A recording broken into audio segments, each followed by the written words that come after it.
Hello, everyone, and welcome to another episode of The Kennel, episode 119. We're going to be breaking down the AFC North. I'm Stevie James. He's Gian Trotta. What's up, brother? What's up, dude? How you doing? Oh, living the dream. If you're listening through the podcast app and you haven't checked us out on YouTube yet, you definitely should. And if you're watching on YouTube, you should definitely subscribe. We're trying to get to 1 million by the end of the week. I think we can, if we really band together, I think we can make a push for it. We can make it happen. Let's do it together like a family. Big time. Like Cleveland Browns. That's right. Come on, Dog Pound. We need you. We're so close. We only have like 9,900,999 and 50 or whatever. I don't even know how to say that number. Yeah. It's a big number. We're going to get there by the end of the week. Make sure you subscribe. It's going to be awesome. But like I said, today we're going to be breaking down the AFC North. You got to keep your friends close and your enemies closer. Sure. So we're going to break down the Ravens. We'll be going Steelers, over what the Ravens did, the Steelers Bengals did, and the Bengals during free agency, the draft, kind of rate their moves, and maybe we'll do some around the league news, stuff like that. Maybe. Literally, we're going to do it right now. Right this second. Here we go. Going into around the league, where we'll start with DeShone Kizer making the rounds as he's been cut by the Raiders. Easy come, easy go. So he's out. Poor guy. It's funny because at one point... We ruined him. Yeah, well, he might have ruined himself. He might have ruined himself with poor guy. However many turnovers he had. Didn't he have like over 20 on his own? He had a lot of them. I think he had 30. Yeah, between interceptions and fumbles, it was a mess. I totally believe it. It was a mess. It's funny because the Raiders had DeShone Kizer and Demarius Randall at the same time for a second there. So they actually had Demarius Randall? Yeah, so they had both sides of that trade. Because remember, we traded Kizer for Randall. And when did they have Demarius Randall? They have him now. Oh, nice. Okay, so that's what you meant by like for a little bit. Yeah, for a second there, they had Kizer and Randall, which is funny because they got both pieces of the trade. Sure. And now they just have Randall, so good luck with that. I wish him well. I do wish DeShone Kizer well. I do think he is a really good person, and I don't mean to bash on him, but whenever you say about someone, they're a really good person. That's almost like more of an insult. Yeah, that hurts. Like a backhanded compliment. Yeah, but he is, and I hope he can land on a squad. And I'm a fan of Demarius Randall, so I hope he does well as well. Excellent. On to Frank Gore signing with the Jets. The 37-year-old in like 2 days will be entering his 16th season in the NFL. 16 seasons as an NFL running back. He's third all-time in rushing yards. He's only 1,300 yards away from second place. That's just unheard of for a running back. Yeah, he's about to be 37 and he's still going. 37. Going strong, too. It's not like he's like falling off drastically in performance. Yeah, I mean, it's especially weird from the running back position because there's a lot of talk about how running backs are, you don't really give them a second contract. It's an expendable position. You can plug anybody in. Well, Frank Gore's like, I don't care. Watch me going on for 16 years. I'm going to keep running. And he keeps running. Is he a Hall of Famer? I would say just due to duration and the fact that he's, like you said, 1,300 away from second all-time. Yeah. He kind of has to be. And it's literally because of longevity. He's only had a couple impressive seasons, and most of them were... He had one really impressive season his second year in the league, so that was like 14 years ago. Nothing too crazy since then. Nothing Hall of Fame worthy, but he just keeps doing it every year, so he can get in on longevity. First bout, I don't know. Durability and longevity is kind of part of the game. Durability is important. Moving on, cornerback Logan Ryan from the Tennessee Titans is going to be a free agent. And in his farewell post, he said to pay Derrick Henry or something like that. Did he? I was going to say, I was expecting you to say F the Titans. No. He just said, pay Derrick Henry or something. Two questions there. One. Do you sign Logan Ryan? As the Browns? Yeah. Yeah, if you guys have been listening for a while, we want to win the Super Bowl tomorrow. So if Logan Ryan's a badass cornerback, I'll bring him on. Sure. Hell yeah. Let's try to win every game. Depth, and he's a good cornerback. So, well, he wouldn't be depth, but depth is important. And obviously, he's a great you got to run a lot of nickel packages. Maybe you move Denzel in more often or Greedy in more often. I mean, you could never have too much depth, especially in the secondary. No, definitely. And a veteran presence he's only 26, and he's one of the better corners in the league. I mean, if you guys remember last season, we were going into week 3, week 4 without Greedy and Denzel. So yeah, so you can never have too much depth. And I don't really care about the salary cap. I know we got to sign some extensions. The salary cap is make believe. We can figure it out. It's imaginary money. For example, the stimulus package. Yeah, we can cut. We can cut. That was good. We can cut Olivier Vernon tomorrow and save like $16 million off our cap. Sure. Like, dude, it's fine. It's literally fine. Everybody chill. I would sign Logan Ryan immediately. I had a second question. I almost forgot it, but I just remembered it. Do you pay Derrick Henry if you're the Titans? Well, they franchise tagged him, which is, I'm pretty sure, a bunch of money. Yeah, I think, I don't know, man. Like, with running back, it's tough because, let me ask you this. Let me answer your question with a question. Ooh. Do you want to extend Nick Chubb? Yeah. Would you be fine with Nick Chubb being the highest paid running back in the NFL? Hard. I love Nick Chubb. Same. And last year we saw with Nick Chubb, our offensive line, especially in terms of run blocking, was one of the worst in the league. And he was killing it. Well, it was like below middle of the road. So, like, one of the worst in the league. Yeah. So, and he was able to still average over 5 yards a carry and really produce, and in like a weird, bad offense that was like oddly ran and everything was strange. So, a really good running back can go a long way. I think Derrick Henry's one of those kind of running backs. Yeah, he definitely is. I think so as well. Yeah, me too. Especially if you're the Titans where you want to run like crazy anyways, and he's proven that he can be that workhorse. Yeah, I mean, you paid Tannehill for like the performance he put last year, which, I mean, he won you some games, but in terms of statistical prowess, he didn't do much. No, they ran their offense around Derrick Henry. Facts. So, yeah. So I'd give it to him. And the salary cap's always going up. It'll be fine. It'll be fine. Yeah, it'll be fine. Moving away from NFL news and honing down on the Cleveland Browns, why we're all watching, I'm sure. We picked up the fifth-year options for David Njoku and for Myles Garrett. Yeah, which is awesome. Myles Garrett, not surprising. Sure. David Njoku, a lot of people were pretty surprised because, especially after last year where he had the wrist injury and then he kind of disappeared. And supposedly he's bad at running routes. And he can't catch even though he Although I would say that those bits of information coming out from the organization were late in the season because obviously he was coming back from the injury. And clearly we now know that there was this offensive dysfunction when it came to the play calling, when it came to Freddie Kitchens, when it came to our offensive coordinator. So can you put that on David Njoku? Can you call him a bad route runner because of a bad late half of the season? I don't know. It's hard to say. He is a freak. So I would say most Cleveland fans are Rashad Higgins apologists. Like, we're all like, last year was messed up. Higgins is awesome. He got screwed by Freddie Kitchens. He didn't get enough playing time. And most people feel that way, and I could agree with that. But if that's going to be your thought process, then you have to apply the same logic to David Njoku. You have to apply the logic to our offensive system in general, I would say. Exactly. So I'm a big fan of David Njoku. I'm more than happy to give him another chance, let him to continue to develop and produce in this offense. You got to remember, he's also super young. He's going into his fourth year, and I think he's going to be turning 24. I believe so as well. He's crazy young, so he still has a super high ceiling. He's extremely athletic. I think Kevin Stefanski's offense is extremely tight end friendly. He will turn 24 in July. That's crazy. Yeah. So young. Yeah. I think he still has tremendous potential. I'm really excited that they picked up his fifth-year option. I think that was the right move to make. And that's 2 more years of David Njoku, and I think that's big time. Yeah, I agree. I think, and obviously we know from this offensive coaching staff and from what we've heard by Kevin Stefanski that they want tight ends. They love tight ends, and we signed Austin Hooper, and that was that being the case, and then obviously us drafting a tight end, even though it was late in the draft. There was a lot of talk of maybe David will be traded, maybe he'll just be let go, but I think this solidifies that they see a lot of potential in him, and they see a lot of potential with him in this offense, including Austin Hooper, this new tight end, and they like depth, they like a lot of tight ends in this system, and that's evident now. It's awesome. And speaking of extensions, there's now talks about Myles Garrett getting extended. You know, we picked up his fifth-year option, no but brainer. Like signing a real extension. No brainer. Yeah, I think no one can complain or even begin to question that. And if you are, I question you as a Browns fan. Would that be one of the first Browns first-round picks since like Joe Hayden, who have gotten an extension? Yeah, probably. It's been a minute. Yeah, because I can't think of anyone else besides obviously Joe Thomas.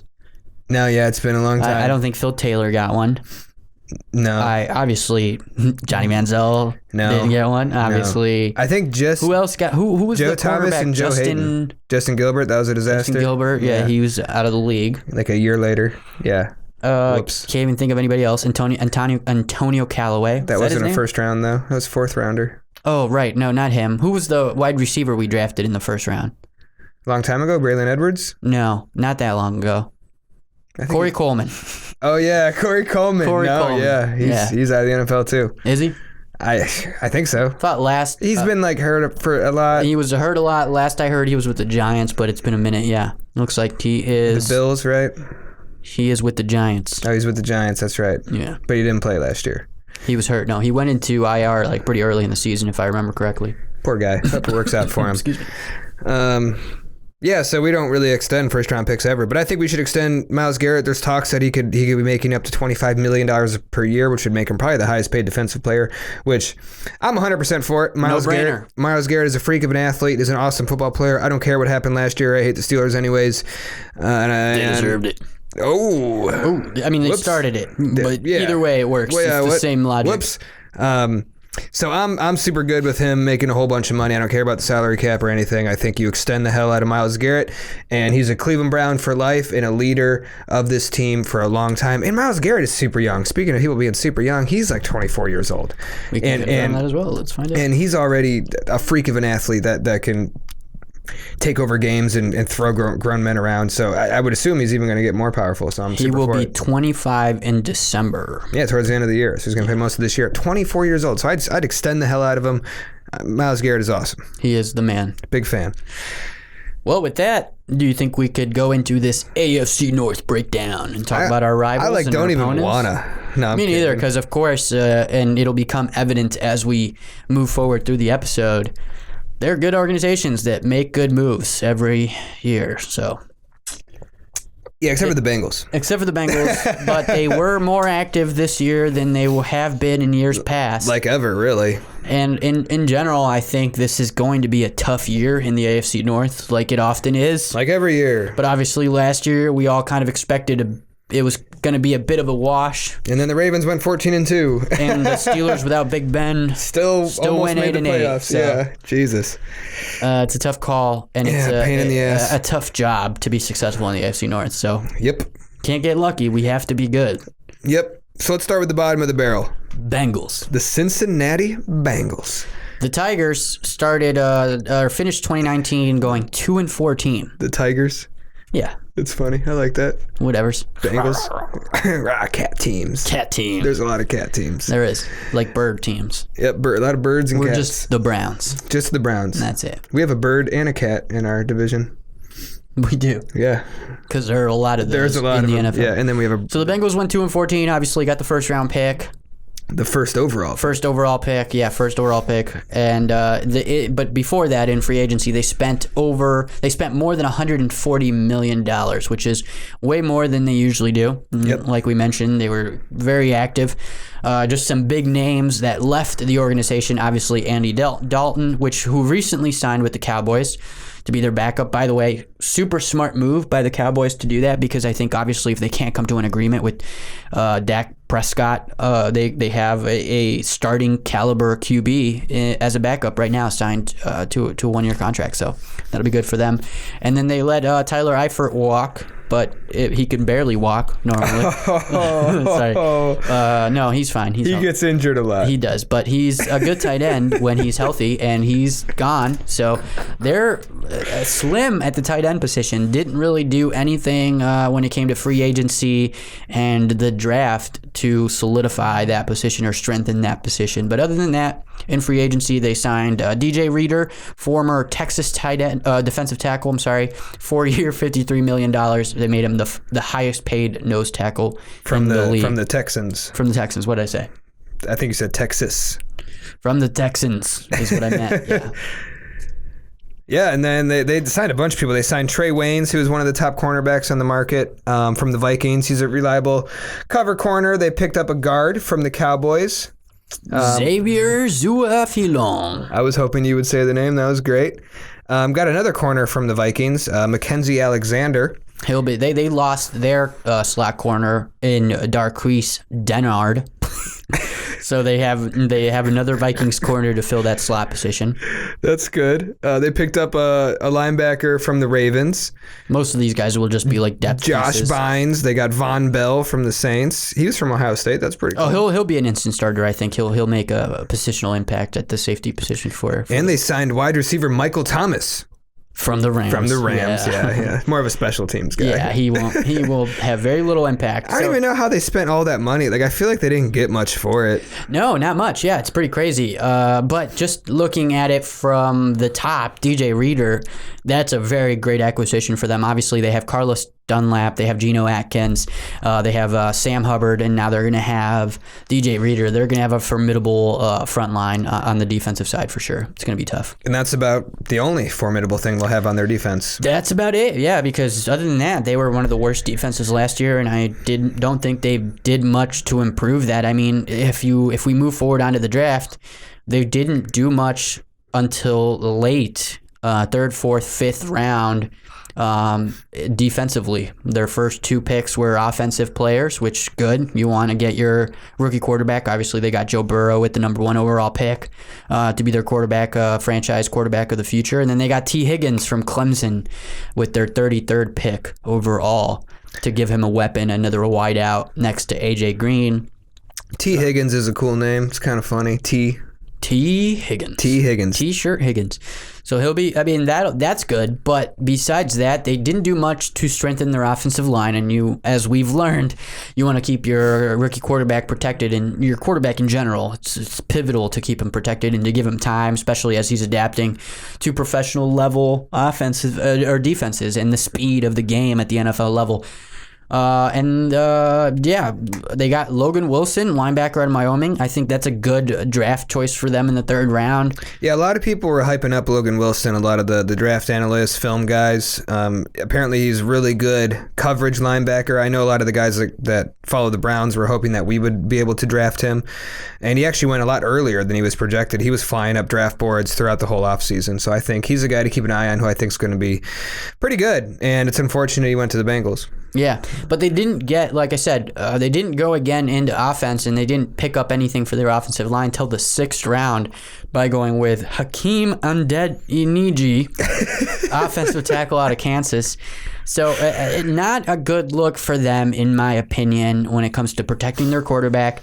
And overall, besides obviously potentially having their franchise QB and getting him a weapon, just not a big impact draft for the Bengals. Nothing that stands out to me as eye-opening or wow or nothing like that for me. What do you think? Besides, obviously, Joe Burrow, I know a lot of people are hyped on him. I personally think he's a little overhyped. Only one good season in college, but I don't know. What do you think? Well, in all fairness, Joe had one good season, but it happened to be one of the best, arguably the best season ever of college football. So that makes it a little different. I think T. Higgins is really good. I think it makes sense bringing him in. You got A.J. Green, who's older, couldn't play last year because of injury. Apparently, they're going to keep him, though, and he's coming back. They got Tyler Boyd there. So you have 3 good receivers to help out your young quarterback. They have Joe Mixon in the backfield. So from a playmaker standpoint, they have a lot of weapons, but as you alluded to, the offensive line is definitely a problem. I know they drafted a rookie in the 1st round last year who ended up having to miss the entire season. I think he's a tackle. I forget his name. So they're hoping he can come back and be the impact that they obviously would have liked him to be last year prior to getting injured. I know they have Billy Price at center, who was from Ohio State, and he should be pretty good. So they brought in the guy from Dallas. I think their offensive line will be better than it was last year. Last year it was one of the worst lines in the league. I think this year it'll be closer to average, still a little below average. Yeah, I think if anything, but I think it's going to be better. Yeah, I was going to say, if anything, when it comes to their offensive line, I think they made lateral moves rather than forward-thinking moves. Well, I think getting the rookie back is going to be a nice upgrade. And then other than that, yeah, I think they moved laterally. So we'll see what they do. I thought their draft was fine. Joe Burrow, T. Higgins, Logan Wilson. I don't know anything about the other guys. I'm not going to act like I do, but I think those 3 picks are all good picks. And I think they'll be better. They spent a lot of money in free agency. That's definitely going to help. And, they're still a young team. It really depends on Joe Burrow and what he's able to accomplish. I don't know, man. I don't think they're going to be that good, though. I don't think so either. I think it's going to be a small incremental upgrade from 2019 for the Bengals, but nothing more from them. I kind of hope they're terrible.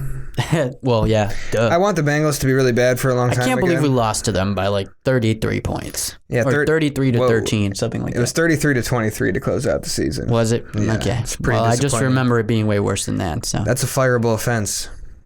Yeah, it was. Literally. Yeah. Yeah, that was bad. Okay, moving on to the Ratbirds. The Ratbirds. Ravens finished out 2019, obviously going 14-2, going into the playoffs, being the top offense in the league and having a pretty decent defense. And I think going into free agency and after finishing off with the draft, they've come out just as strong, if not stronger, going into 2020, which is going to suck. For free agency, they made some moves. They waived Tony Jefferson, but then they signed safety Chuck Clark to a 3-year extension. That's a cool name. Their guard, Marshall Yanda announced his retirement. That's going to hurt him. He was one of the better guards in the NFL for a long time. Yep. They traded Hayden Hurst, their tight end, to Atlanta with a fourth round pick in exchange for a second and a fifth. That was pretty surprising. It was because they drafted him in the first round 2 years ago. So traded for the Jags defensive end Calais Campbell. That's going to be a really great move for them. Only had to do it for a 5th round pick, and then they signed him to a 1-year extension. So and he's a dog, man. Yeah, bargain for him. He's going to be tough for anybody in the AFC North when they face the Ravens. And they signed linebacker Jake Ryan from the Packers, guard DJ Fluker from the Seahawks. Yeah, so I think their offensive line definitely takes a hit losing Yanda. Correct. But the Ravens always have a pretty strong offensive line. And they got this guy from the Seahawks. Yeah. Which he'll be a good filler guy, and maybe he has the potential to be a starter. He probably will start, but I don't think he's at the caliber of a guard as Marshall, obviously. Yeah, and then of course, per usual, I think the Ravens had a really strong draft. They always do. They had 4 third-round draft picks in this draft. And they used them intelligently. They made some good moves. Yeah, so in the first round, and this is why I particularly hate the Ravens and the Steelers, because they constantly do this. They draft linebackers in the first round that end up being really good all the time. So who did they lose a year or two ago to the Jets? I just had his name in my head. I'm trying to blank on his name. Anyways, they lost him, but they're able to bring in Patrick Queen. CJ Mosley. They're able to bring in Patrick Queen, linebacker from LSU. We got his linebacker partner on the Browns, Jacob Phillips, but they go with Patrick Queen in the first round, who by all accounts is projected to be a really good linebacker. And going into the Ravens system, I'm more confident he's going to be a really good linebacker because that's what always happens. But one thing to note is he's not your typical Ray Lewis, CJ Mosley, for example, type linebacker that the Ravens are known to get. That he is more of a safety-sized, multi-talented defender, but he's going to be a threat. To jump ahead, you know who is the Ray Lewis, C.J. Mosley type linebacker? Malik Harrison out of Ohio State, who they pick up in the third round. Yep. And this had Browns fans a little twerked because the previous pick, we went with Jacob Phillips, which I would have rather have gone Malik Harrison there, not because of the Ohio State thing, but because we haven't had a thumper of a linebacker in a long time, and we suck at stopping the run. So that would have been where I would have gone, and to make me feel worse, the Ravens take him the very next pick. Sure. And the Ravens are really good at picking linebackers, so that hurts. And then speaking of pulling from Ohio State, in the second round, they went with J.K. Dobbins. And again, maybe I'm some kind of homer, but you guys know us, we don't really like college football that much, so I'm not particularly pulling for Ohio State guys, but I think J.K. Dobbins is an absolute dog, arguably the best running back in this draft class, and I think unfortunately he's going to be really good in Baltimore's system. It pains me to say. Well, this was already the number 1 offense overall and the number 1 rushing defense in the NFL. So rushing offense? Rushing offense, sorry. So the best rushing offense in the history of the NFL. Sure, right. So to add on to that, a guy that just broke the Ohio State record for rushing yards with 2,003 yards in a season, that's just forward thinking by the Ravens. Their offense now is Lamar Jackson, Marquise Brown, they have Mark Ingram, and obviously what I mean by forward thinking, Mark Ingram is turning 30, but he's still extremely reliable. I think he's still going to have an impact. And then you add on J.K. Dobbins in there. I mean, their offense is no joke. They're going to be a threat again. They're going to be outrageous again, unless which I suspect will happen to an extent. I think the offense will still adapt and be better, but I think overall defenses will have a lot more film to go off to kind of adapt to the Ravens system, but they're just so good that I think they'll figure it out eventually and be even better. Yeah, what a pain in the ass. I'm reading your notes here. In the third round, they drafted... Will you say his name for me? Devin? No, third round. Justin, the defensive tackle. Justin Madubuike. And allegedly, he's the third best defensive tackle, at least according to Mel Kiper and some other analysts. So they're able to get another strong defensive lineman in the third round. They're picking up running backs, a couple linebackers in this draft, a bunch of guys who I don't know, but I bet you they're good. Lots of offensive line depth, a couple receivers, another defensive line later in the draft. So tons of players in their draft, like we said, 4 third-round picks. They didn't go too crazy in free agency, but they never do. Obviously, I think they, I hate the Ravens, but they're run really well, and they pick up good players that fit their system, and they brought in a lot of young talent to their team, and they're really good at developing young talent, and it sucks, and I think the Ravens, while they might not be 14-2 good as teams, I think will have a better shot at slowing down their offense. Right. I still think they're going to be a really good team, and I think bringing in a lot of this young talent, and with how young Lamar Jackson is, I think they're going to continue to be really good forever. Yeah, sky's the limit. A plus off season for the Ratbirds. Hate it. Hate them. Hate the Ratbirds. It's all dumb. Gonna be tough. We beat them. We beat them once at home. So we gotta at keep their beating home. them. Man, this is making Baltimore. me sick. Well, time to get sicker. At least we're being realistic. We're being realistic. If you're a Ravens fans listening to this for some reason, you're welcome. All right. Enjoy this moment. Fuck you. You're welcome. God. The Steelers heading on to Pittsburgh, and what they did. Gross. That man smells bad. It does smell. Whoa. So 2019, they went 8-8. Obviously, they lost Big Ben, and they had a bunch of injuries really on the offensive side, but defensively. They made that trade with the Dolphins to get Fitzpatrick. What's his first name? Ryan. No, that's the quarterback. Minka. That's why I didn't want to say them because that's the first thing I thought of. I was like, Ryan? I said it so confidently. It's Ryan Fitzpatrick. He converted to defense. Can you imagine? It's a beard and he's like, I'm a DB. No. Minka Fitzpatrick. And who's a beast. Multi-talented, crazy safety. Yep. All over the field, and made their defense for a while there the best defense in the league. They kind of fell off a little bit because they had to carry the load for the entire team, but they were literally... when you got Rudolph the Red-Nosed Reindeer turning the ball over 5 times a game, and then they had the Duck Dodges. Guy. God. Duck Hodges or whatever. Who beat us? God. So you can't hate him too much. I've been so embarrassed. Yeah. That was so dumb. So I can hate him plenty. They're going to get James... He's not good. No, he's not. They're going to get James Conner back. They're going to get Juju back healthy. They're going to get Big Ben back healthy. So offensively, already a nightmare. Free agency, they tendered offensive tackle Matt Feeler. He became a full-time starter at right tackle last season, which was his 4th full season with the Steelers. So another franchise that we know is really good at developing young talent and keeping good players on their team until they get to a point where they can be starters. So a good tackle to tender and keep in that organization. They tendered their defensive back, Mike Hilton, same kind of concept. He's been with the Steelers for 3 full seasons, and in his 3rd full season with the Steelers, he set a career high in starts with 8, tackles with 65, and passes defended with 11. So they're going to have a good solid piece there in their defense to keep around. They lost defensive tackle Javon Hargrave to the Eagles. They lost their interior linebacker Tyler Matakevich to Buffalo. I love when you try again. And then I just want to solidify it in there, stamp it. And then no shame, they lost Artie Burns, which is a big one, to the Bears. But then, big move, franchise tagged Bud Dupree. Another really good linebacker. AFC North, Ravens, Steelers love having badass linebackers. Bud Dupree's one of them. Also a really cool name. NFL players can have the most fun names, Artie Burns, Bud Dupree. Very cool. Bud Dupree. They signed Derek Watt, so now they have 2 Watt brothers. Oh, wow, that's fun. And I think this is all part of like a big conspiracy to get all 3 Watt brothers in Pittsburgh. Oh, that would be a nightmare. No, I don't think that's happening. But yeah, it would be a horrible, horrible nightmare. And then they signed Eric Ebron. Oh, look at that. Eric Ebron. He's good. He's really good. He had a resurgence, yeah.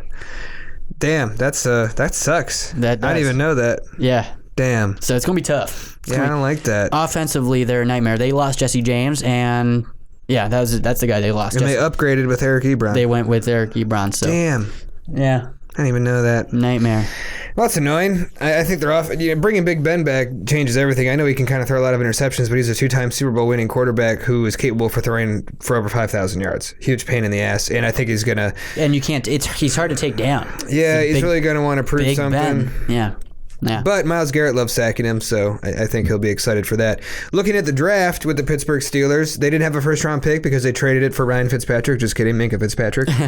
And so they pick in the second round, and they go with Chase Claypool, a wide receiver out of Notre Dame. This is a dude that I liked a lot. He reminds me of kind of like how we drafted Peoples-Jones in the 6th round, only this obviously happened in the 2nd round.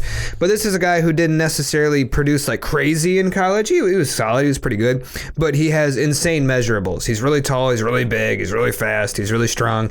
He can play the outside. He's kind of a tight end too, so you can work him around a lot. And that's a pain in the ass. So combining him with someone like Juju, and they have some smaller, speedier guys on their offense. I think they needed that big body for the red zone. And obviously they brought in Eric Ebron, like we mentioned. So that gives him a really good weapon to move around. And if he doesn't produce necessarily a lot as a rookie, I think he's someone who can develop into a strong piece. And the Steelers are unfortunately good at developing wide receivers. You look at Antonio Brown, who was taken in the 6th round, Mike Wallace, who developed into a nice player, Juju obviously coming out and being good. They had Hines Ward, Plexico Burress back in the day. This has been going on for a long time. So I think Chase Claypool, speaking of Plexico Burress, is kind of a more athletic version of Plexico Burress, at least in terms of strength and size and probably speed too, honestly. So we'll see what he can develop into. All the other guys they took in the draft, I don't really know anything about. So the only thing I will make a point in is they drafted late in the 3rd round. They drafted Alex Highsmith, and you mentioned that the Steelers and the Ravens, they always know their defensive positions, especially linebacker. This guy was a defensive end from Charlotte who had 15 sacks and 75 tackles in his senior season, and I believe that they will most likely he'll most likely fill the role of outside linebacker. So he'll likely be a name we hear of twice a year. Yep. If not this year, maybe you can develop into something nice to probably get a bunch of sacks. Be a huge pain in the ass and piss me off. So and I can't wait for that. Some offensive depth with picking up this running back, Anthony McFarland Jr. from Maryland, and they got this guard, Kevin Dotson, so it's just some depth there. And then some last-minute guys, Antoine Brooks, safety out of Maryland, and Carlos Davis, defensive tackle out of Nebraska. What a pain in the ass. So, again, just not a lot of big, crazy moves by the Steelers, but they don't often make big crazy moves. They do just enough to keep their organization going, to keep it consistent, to keep it high caliber. They're going to be a threat coming back, especially offensively. They already had a great defense. It's only gotten stronger, and they're going to come back with Big Ben, James Conner, and Juju all healthy. So, yay! All right, well, I need to go wash my mouth out. I need to go take a shower. Yeah, saying all the, and we're not even being nice. I'm just being honest. I would love it if all these teams sucked, but they but they don't. And I would love it if they all had of it. Bengals off seasons, but they don't, and that's what we have to deal with. So as Browns fans, it's tough, but we can overcome. And also, what's nice is starting this year, there's an extra wild card team that gets to make it. Because there's 7 teams. Is that a real thing now? Yeah, the AFC and the NFC, a 7th team make it in each. So if you instead of there just being 2 wild card teams, there's a 3rd, which is good for teams like the Browns, who realistically, I think we have a chance to compete for winning the AFC North, sure, but I think having that extra spot is definitely nice for teams that are in really tough divisions like we are with the AFC North. Yeah, the problem with being in the AFC North is that we're surrounded by all of these organizations that have been built on consistency. Yep. Literally. And then we're the Browns. I know, it's a pain in the ass, isn't it? The opposite. Even the Bengals had tons of consistency with Marvin Lewis, and they went to the playoffs 4 years in a row, and I know they fell off or whatever and never won a playoff game. I get that. But they had Marvin Lewis as a coach for over 10 years. That kind of organizational consistency with the coaching staff and obviously the front office is huge. It makes a difference. It hurts me. Is it enough of a difference to win you Super Bowls and get you over the top? No, obviously with the Bengals we saw that it wasn't, but it was enough to get them into the playoffs 4 years in a row. Yeah, we haven't done that in a long to keep them consistent and to keep them competitive. I mean, we're just been hot garbage for the most part, year in and year out. Yep. So it's not even like, at least they were fun to watch. I'm sure if you're a Cincinnati fan, like you wouldn't mind watching the 8-8 Bengals that barely made it to the playoffs, as opposed to us.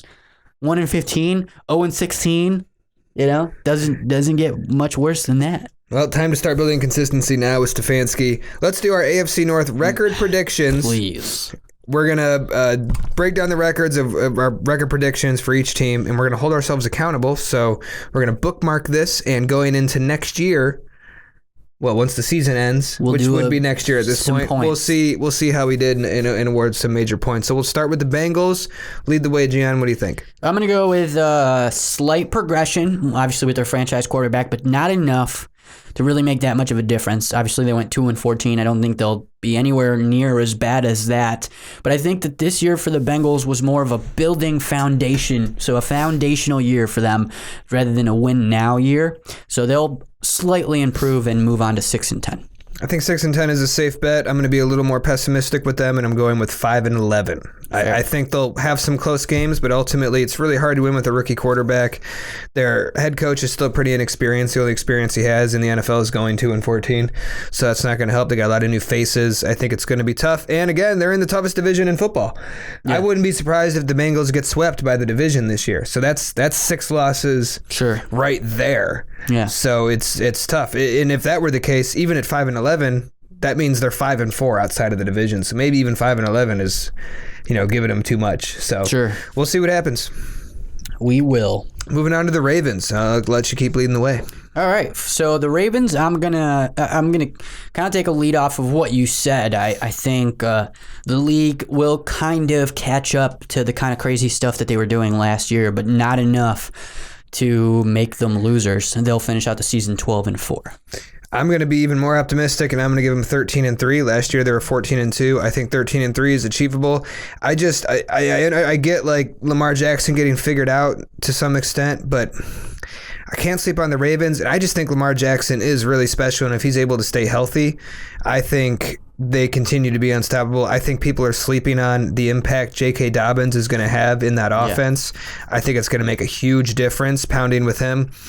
And I think that defense is still going to be tough and maybe even better than it was last year. So I think you combine all those factors together, I think they end up being just as good running the ball as they were last year. And it's a big challenge for a lot of teams still.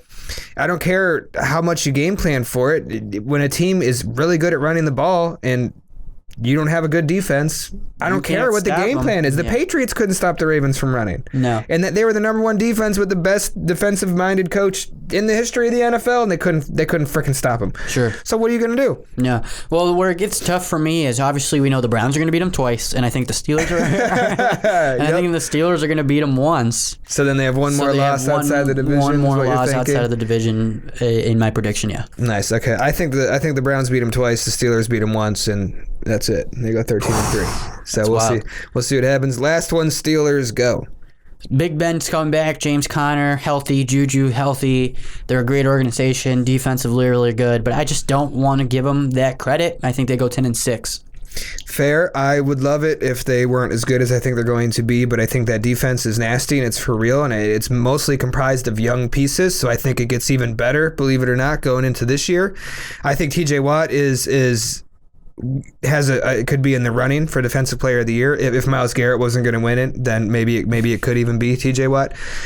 And with Minka Fitzpatrick in the mix and just the style of play in Pittsburgh, I just think they're really tough. I think Big Ben's back. I'm going 11-5, man, as much as I hate to say it. So that means in our division we have a 13-3 team and an 11-5 team as far as I'm concerned. So that makes it extremely difficult for the Browns. It's an uphill battle. So I would love to sit here and talk about how the Ratbirds suck and how the Steelers suck. The Bengals still kind of suck. The Bengals do suck, but the Ravens and Steelers, they just don't suck, man. So that's part of why as Browns fans, and when competing against them, when the Browns do beat them, like last year, we were able to beat the Ravens once and the Steelers once. Should have beat the Steelers twice, but what are you going to do? those games are so gratifying because you're like, we beat a damn good team and we beat them. Yeah. And it's good. And they're our division rival, and I hate them. I hate them too. I do hate them a lot. Screw them. So those are the record predictions. As frustrating as it may be, I feel like Browns fans listening are going to kill us. But we have to get through this, guys. It's important.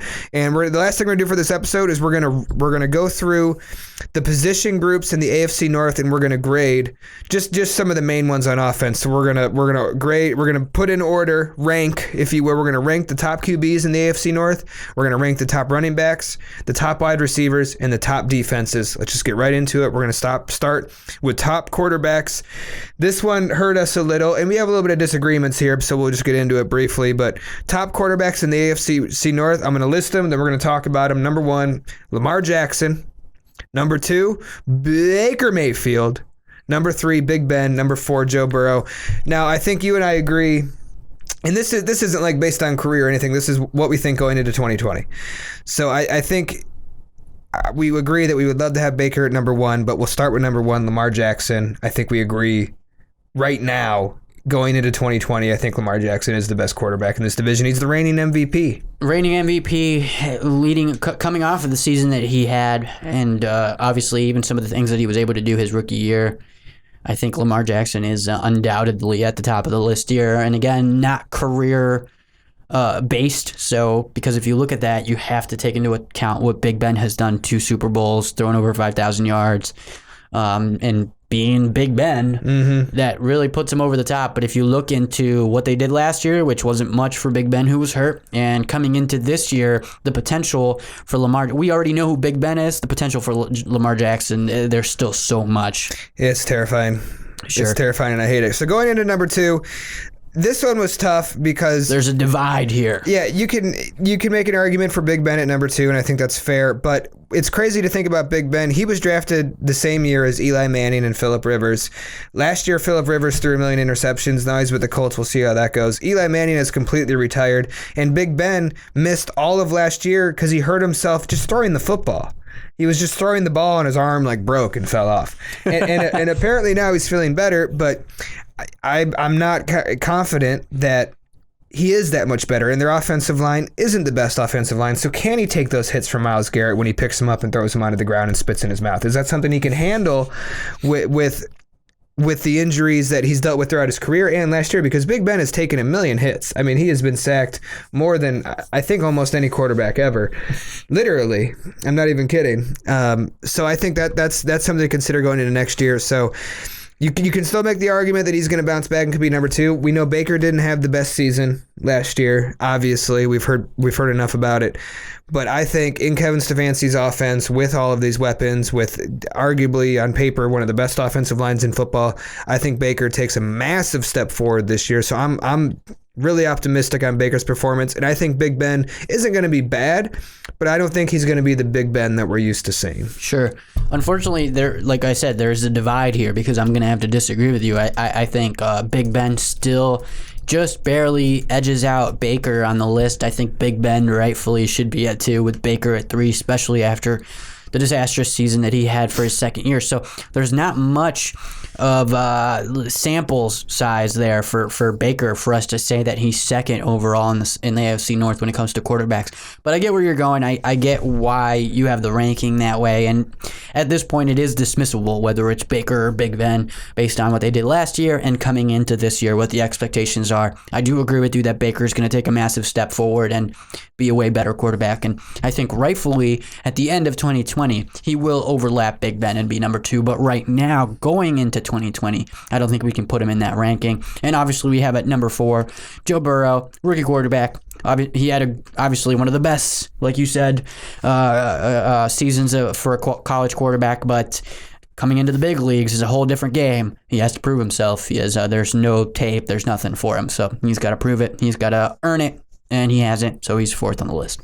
I think that's fair, and I do want to confirm Ben Roethlisberger is 3rd all-time in sacks taken, 503 sacks in his career. Jeez. And this year he's likely to pass Brett Favre for number 1.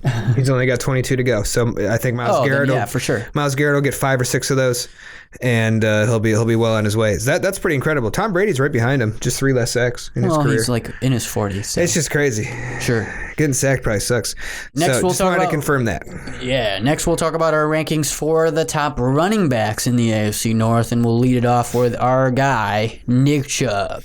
Yeah, I think no-brainer there. It's a no-brainer. I think Nick Chubb gets slept on nationally, which I'm fine with. Totally fine with that. I think he's quiet. He doesn't bring a lot of headlines to himself. So, yeah, but I think Nick Chubb, the fact that he did it 2 years in a row and the fact that he did it last year with such a bad offense, with such a bad offensive line in such a horribly run offense, and he was still able to, should have led the NFL in rushing yards, but Freddie. Still ends up getting second, is just incredible to me. And you could just see it when he runs the ball. It looks like he was born to play running back. Sure. In a Cleveland Browns uniform, I might add. Yeah. And I think he's the best back I think he's the best running, receiving the ball, not receiving the ball, but handing the ball off. I think he's the best running back in the NFL. You can make an argument for Christian McCaffrey because of what he does receiving the ball. That's fine. But I think in terms of calling a running play and giving it to the running back, no one's better than Nick Chubb. Couldn't agree more. Going on to number 2, we're going to keep it home for Kareem Hunt. I know last year he didn't play much, and we kind of utilized him okay here and there. It definitely could have been better, but don't forget that this dude was one of the best running backs in the NFL before he kicked that girl in that hotel or whatever happened. And I think he still made enough of an impact to continue to prove that he has the physical ability to be there. So he also passes the eye test where when you see him on the field or with the ball, he looks like he belongs. You're he's like crazy whoa. Aggressive. Yeah, you're like, that guy is good at football. Super competitive too. So yeah, he's and up there. I think him and Chubb are insane tandem. I wouldn't be surprised. I'm gonna make a bold prediction right here, right now. I think they both go over 1,000 yards. Gee, I'm saying it. I think they both go over 1,000. I don't think so, because I think this offense is going to be a lot of giving the rock to Chubb and then a lot of distributing the ball amongst everybody else in the passing game. So that doesn't leave much game for Kareem Hunt to get 1,000 yards. Well, we're going to have the most yards ever for an offense. So they'll each run for 1,000. Landry and OBJ will each catch over 1,000. It's going to be insane. We're going to score 40 points a game. I don't dislike that. Okay, I might be exaggerating. But I wouldn't be surprised if it happened. It probably won't. I would like to see us really feature Chubb. And then I think Kareem Hunt can be a good change of pace and also used in the passing game. Moving to number 3. Got to give it to Joe Mixon. I think we talked about how Chubb has been able to produce with a bad offensive line. I think Joe Mixon has been able to as well. And I think, again, with the eye test, when Joe Mixon has the ball, you can just tell that he's a really, really good athlete, really good running back. He's a really natural runner. And he's been trapped in a bad offense with a bad offensive line and has been able to still make highlight plays, be a threat, and produce. So I think he's someone who has the chance to take a big step forward this year. And especially, he's someone that needs to be leaned on when you're bringing in a rookie quarterback like they are with Joe Burrow. So I think they will too. Yeah. I think he gets a lot of carries. I think he produces very well, and I think he might be the MVP of that offense this year as they kind of develop things. Do they still have Giovanni Bernard? I don't know. I haven't heard that name in a while. Yeah, they still do. So I guess we'll add him to the list. Nah, he ain't worthy. He ain't worthy. Moving on to number 4. Do you have any comments on Joe Mixon? No, I agree with everything you said. Cool. Moving on to number 4, I'm going to the Ravens, and we're going to go with Mark Ingram. Mark Ingram is for quite some time was one of the better running backs in the NFL. I think he's entering the twilight of his career. But and obviously the 1-2 punch of him and Alvin Kamara was noteworthy. That was insane. And now we'll have the 1-2 punch of him and J.K. Dobbins. But I think they were doing crazy things with him and Gus Edwards. So it's imagine what it's going to be now. He still ran for over 1,000 yards and 10 touchdowns last year. Obviously part of the best rushing offense in the history of the NFL, along with Lamar Jackson. I think he's got at least another strong year in him, especially when he's able to split the workload. So I think he's someone who's definitely still a threat and will be nothing to sneeze at. No, I agree. He's going to be good. And honestly, I think if it wasn't for his age and the fact that, like you mentioned, I think J.K. Dobbins is going to have a hell of an impact on that offense. So that's going to bring his touches a bit down. But I think he'll still be utilized. Gus Edwards will still be utilized. But I think just the fact that there'll be a little bit more people that will be getting the ball offensively for the Ravens, I think brings him down the list a little bit. But between him and Joe Mixon, it's tough for that number 3, number 4 spot there on this list. It is tough. And going into the fifth spot, we're going to go with James Conner. So James Conner had a big showing when Le'Veon Bell held out, and James Conner had a nice year. But last year, not so much. I mean, the whole offense struggled. He got hurt a lot, so he wasn't really able to produce. And he's not a guy, I know I keep talking about the eye test where with Chubb, Mixon, like when you see these guys run, like they really look good, really look like a running back. He doesn't really have that. I think he is a strong back, but I think he does benefit from the system that he's in. And I think that will continue more this year now that Big Ben's back. I think it is going to increase James Conner's production pretty significantly, having a quarterback like that back in the mix. Juju Smith-Schuster healthy, more weapons on the outside with Ebron and Chase Claypool. I think all of that helps take the attention away from the running game a little bit, which opens up more lanes for James Conner to produce. So we have him at number 5 here on our list. Sure. And then at 6th, we have J.K. Dobbins. Same kind of concept as Joe Burrow. Obviously has to come into the pros and earn it. But we know what he can do. We know what he did with Ohio State, and we think he's going to have a very similar impact. Wouldn't be surprised if later on we revisit this list and he jumps a couple spots. Yeah, J.K. Dobbins kind of reminds me of Nick Chubb, to be honest, coming out of college. I mean, obviously that's a high bar nowadays to live up to, but he's that similar style where he's deceptively fast for his size, but he's a bruiser and he can really kick ass in the running game. So he's a guy I like a lot, and I'm sad that he's on the Ravens, but hey, what are you gonna do? What are you gonna do? Let's do top wide receivers now. And it's almost, I don't know how biased we are, but we got a couple Browns on top of this list as well. We'll start it out with number 1, the clear and obvious choice, Odell Beckham Jr. I mean, I think the argument is still being made that Odell Beckham Jr. is one of the best wide receivers in the NFL, period. So to put him at the top of the list for the AFC North is a no-brainer. Obviously, we know he had a decline last year. He was hurt and all this blah, blah, blah. But we think coming into this season, with Baker Mayfield taking a step forward, with a new organization, a new coaching staff, and a new offense that's built around being balanced and being productive, I think we'll see Odell Beckham go back to what he used to be. And I think overall he's still number 1 on the list, regardless of last year. Yeah, and he was dealing with a couple injuries last year, like you alluded to. I forget what they were, like a hip thing and an abdomen thing. Yeah. But those are fixed now. He had his surgeries that he had to have, and he's been working out like crazy on his Instagram stories. He's working out every day at his, what I'm assuming is like his house or whatever. But he said recently, like a day or two ago, that he feels amazing, the best he ever has. He's been working out, like not just the injuries, but like every little kink that he's had, and really focusing on all of that stuff. And he said that this is his year. He's never felt better, and he's ready to like really kick some ass. So, well, let's see it. That'll be awesome. I'm excited for a healthy Odell, a healthy offense around him. Sure. Not in terms of health of the players, but just the play calling, the scheme. I think that's going to be big time. I couldn't agree more. And that brings us to number 2 on our list, Jarvis Landry. Jarvis Landry is a dog, dude. Not only on the field, but off the field. On the latest episode of Building the Browns, he had a really awesome speech to the draftees where, he's saying it doesn't matter where you're drafted. All that matters is what you do now. And his attitude, like we saw it on Hard Knocks or whatever forever ago when he first came to the team, but his attitude off the field really mirrors his attitude on the field. On the field, he's aggressive. He's a dog. He loves blocking downfield. He loves making those tough catches. He's excellent at run after the catch. I think since 2018, he's like 3rd in yards after the catch or something like that. So he's great at breaking those tackles, and he's proven that with the Browns that he's not just the short yardage guy that he was in Miami. He's proven that he can be a down-the-field wide receiver, and he can also make those plays after the catch. I think Jarvis is the total package, and he's one of my favorite players now. I think so, too. I think, obviously, the pedigree of A.J. Green, who we'll talk about here soon, it's another tough situation here where it's hit or miss whether he's 3rd and Jarvis is 2nd, or he's 2nd and Jarvis is 3rd. But I'm going to have to agree here. I don't know if it's because we have a bias, but I think Jarvis clearly is the number 2 here.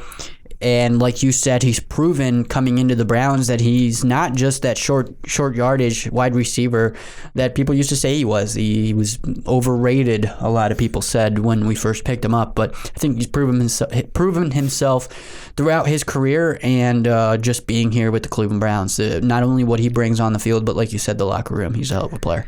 Yeah, and we'll see what happens with A.J. Green. In 2018, he only played 9 games. Last year, he didn't play any games. And he'll be going into the season 33 or 32 years old with a rookie quarterback. So it's tough to really know what you're going to get out of AJ Green. Yeah, because it's like we're not looking at their career overall, like we mentioned. We're viewing it as going into 2020, what are the expectations here for this positional group in the AFC North? So that's where it gets tough because you have to weigh what they've done with their career to what they did last year and what we think they're going to be capable of coming into next season. And like you said, based on what he did in 2018 and based on the fact that he didn't play in 2019, it's tough to put AJ Green on top of the list or above Jarvis at second. So he hits the list at third. But I think he's still really good. And Bengals obviously believe that because there's talks of them bringing him back. But he's steady at third on this list for me. Yeah, I think that's fair. Moving on to fourth, we have Juju Smith-Schuster. Juju's a player I really like. I'm sad that he's on the Steelers. Obviously, his second year in the league, 2018, he had 111 catches, 1,400 yards, and 7 touchdowns. That was playing opposite Antonio Brown with a healthy Big Ben. Last year, he was injured. He missed 4 games, wasn't quite right in a lot of the other games. Only ended the season with just 42 catches for 550 yards and just 3 touchdowns. But he's playing with Red-Nosed Rudolph and Duck Hodges. And obviously their offense was garbage last year. So it's hard to say. And he's still incredibly young. He's going into his 4th year, but he's only going to be 24 years old in his 4th season in the NFL. He was, I think, one of the youngest players ever drafted. He's really young. So he's got that working for him. He's got Big Ben coming back for him. I think he definitely... He's 23, wow. Yeah, it's crazy. He'll be 24 in November. So crazy how young he is. So I think Big Ben being back is going to help his numbers tremendously, help his impact tremendously. And we've talked about how the Steelers have added some weapons to their offense, so that's obviously going to help bring it all together. So I think he's someone who can take a big step forward this year. I drafted him in fantasy last year, and he completely let me down. I hate him for it. But he's the first player in NFL history to score 5 touchdowns before his 21st birthday. That's also wild. The youngest player in NFL history to reach 1,000 all-purpose yards. Wow. So we'll see if he bounces back. I think he will. And I think so too. I think him 4th on this list makes sense. I don't think he has the skills that Odell, Jarvis, AJ Green have, but I think he can still be a really good wide receiver. Again, who knows what this list will look like at the end of the season in 2020 or even halfway through. So we'll have to revisit it and kind of see where we're at. Last one, Marquise or Marquez? Marquise Hollywood Brown, although we have the real Hollywood. We have the real Hollywood. That's what I was don't you say. forget it. That's right, Hollywood Higgins. Don't get it twisted. But he's coming in at number 5. He had a really strong year last year as a rookie. He is one of the fastest players in the NFL, and I think he makes a lot of sense in Baltimore's offense because they have that running game, and having a speedster deep threat like Hollywood Brown who can run all the way down the field is big time, and Lamar Jackson knows how to get him the ball. So I think he's definitely really good, but I don't think he's the complete package that the other guys on this list are that we've mentioned. I think he can definitely develop into that, as much as I don't want to see that happen. I think there's a good chance that he does. So that's something we'll have to contend with, but in the short term, I think he's more of a deep threat. Last year he had 46 catches, 584 yards, 7 touchdowns though, which is pretty crazy. But he is a small dude. He's 5'9", 170 pounds, which is kind of crazy to think about. He's about our size, which is weird. But he's incredibly fast, which helps. Yeah, that helps. I hear that helps with the whole football playing thing. Yeah. So, but he's going to be last on our list. He's the number 1 option for the Ravens, and hopefully he doesn't take a big step forward this season. I mix those words all up because F the Ratbirds. And if he's taking a big step forward, then that offense is going to be astronomical. I unfortunately don't even want to mess with. He will take a big step forward, and obviously, again, 5th on the list due to a lot of different factors. Wasn't really that productive last year, but that's more because the Ravens' offense was built around the run, and he's young, only has one season, so a lot to prove for him. But I think, again, revisiting this list, who knows? He might be a couple of spots above where he's at right now. It's going to be competitive. It's almost like we're in the most competitive division in football. Fuck. Last one we'll do real quick. Top defenses in the AFC North. I would love to say the Browns are at number 1, but I cannot say that. I think we have a chance to be better on defense this year for sure. But number 1, no brainer, it's the Steelers. I think they're the best defense in this division last year, and I already mentioned earlier in the episode, I think they're going to be even better next year. So arguably one of the best in the league, if not the best in the league. They were the best in the league for a good stretch stretch of 2019. Yeah, so I think they'll be back and maybe better than ever. So that's something we have to contend with. Number 2, I really want to put the Browns here, but we have way too much to prove in order to get to this spot. And I think for the time being, it's still the Ravens. I think so too. I believe it was 2018. They had the best or one of the best defenses in the league. And going into 2019, I think they fell off a little bit, but they were still high caliber, one of the best defenses in the league. And it's tough. The Browns just have not been consistent enough year in and year out, especially defensively and against the run, as we both have said multiple times. We just cannot stop the run. Those kind of factors play into these rankings, and going into expectations for 2020, I think the Browns have the potential to be way better, but they're just not there yet based on what they've done so far. So I'd have to agree with you. I think the Ravens are at second here, with the Browns landing solid third. That's crazy. The Ravens were third last year in total defense. Yeah, that doesn't surprise me. Again, like I said, the Steelers were sixth. How what a pain in the ass, man. Yeah, that's rough. It's really annoying. I'm almost positive for a good stretch of the year the Steelers defense was number 1. It was. I remember because they started off slow, but then it was from the time they acquired Minka Fitzpatrick in week 3. Week 3 through week 12, if you isolated, they flipped the switch. They were the best defense in the league during that stretch or something. Yeah. So big pain in the ass. Ravens, Steelers, both really great defenses. Annoying. Number 3, we're gonna go Browns. Last year the Browns were ranked 20th in total defense. I think we do take a step forward. Have to. I think not losing Myles Garrett will help. Don't forget, last year we didn't have Denzel and Greedy, neither of them, for 6 games. That's the top 2 corners. Yeah, and for a while we didn't have Demarius Randall either. So we just had a lot of injuries when it came to the defensive side of the ball, especially the defensive backs and the safeties. I think who was the guy that it wasn't Tony Jefferson. Who did we? Morgan Burnett. So we got him from the Steelers. He was balling out of control. Really had a strong showing against the Steelers. Gets hurt against the Steelers, tears his Achilles. So we just had bad luck when it came to our secondary last year. Yeah, we lost Kirko for the whole year, who I know is gone completely at this point. But we had to, we didn't plan on playing Mac Wilson as much as we had to as a rookie. And apparently now we are. So. And that's something we did. But hooray. I think Mac will be good. I think so too, man. So, we'll see. I don't dislike Mac Wilson, and I don't think he's going to be a bad player. Good, you talk smack on Mac. No, I You got didn't. something to... I love Joe Schobert. I know. He's gone forever. I sent him a message on Instagram. He's gone forever to the Jaguars. I miss you, dude. I miss you. You send him a shirtless mirror picture of yourself? Yeah, and then I wrote, I thought it was still there. Well-deserved. Because he went to the Jags, got a really big contract. I was like, well-deserved. We're going to miss you in orange and brown, Joe.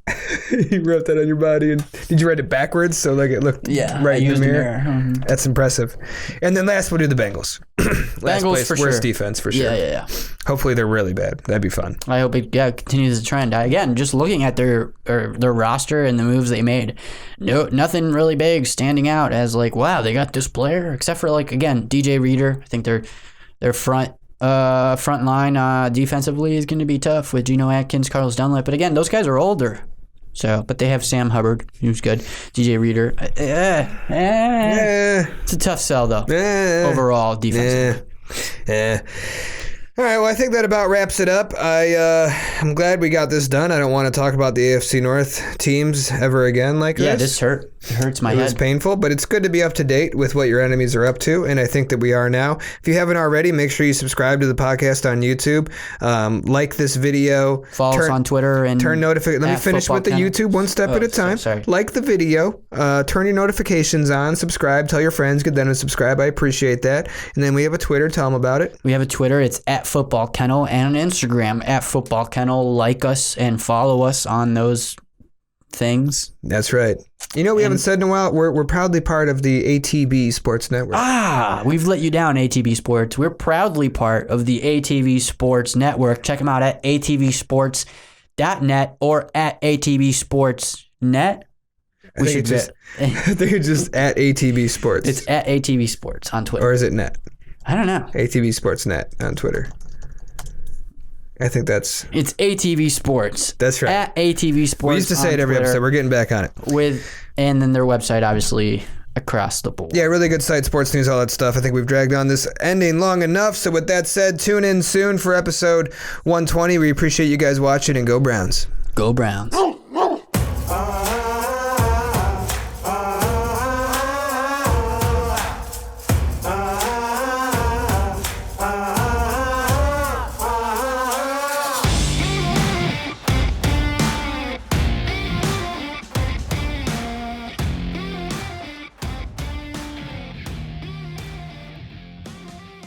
Who shit my pants?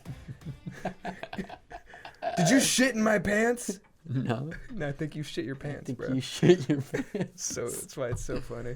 Which one of you motherfuckers shit in my pants? Yeah, you might have shit your pants, dude. I think you shit in bullshit. You shit my pants. It was you, wasn't it? You did it, you bastard. Okay, anyways.